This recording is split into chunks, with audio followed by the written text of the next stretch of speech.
Sabado ng umaga, nanonood ka ng paborito mong cartoons.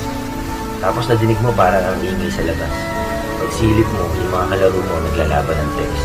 Tapos yung iba nagcha-Chinese garter, nagtitiko, nagpapatintero. Ikaw naman, kinuha mo yung text mo sa box ng sapatos.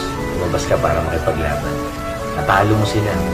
Kasi sa bawat tira mo, mayroong pectus. Inagis mo sa area yung text tapos nagtaduan sila. Pinalatuan mo yung mga natalo mo. Siyempre, nagtira ka ng para sa'yo. Tapos inuwi mo muna yun para itago. Naglabas mo ulit, ang laki ng pinagbago. Simentado na yung kalsada, ang dami ng mga bahay. Yung mga batang babae nagtitiktok. Yung mga batang lalaki naman nag-e-ML. Medyo nalungkot ka kasi ibang-iba na yung paraan ng pagsusayo ng mga kabataan ngayon. Parang kailan lang, no? Nakikipaglaro lang tayo ng text. Bihira ka pa matalo. Nakikipaglaro rin naman ngayon sa tadhana. Hindi nga lang, ang hirap kang manalo.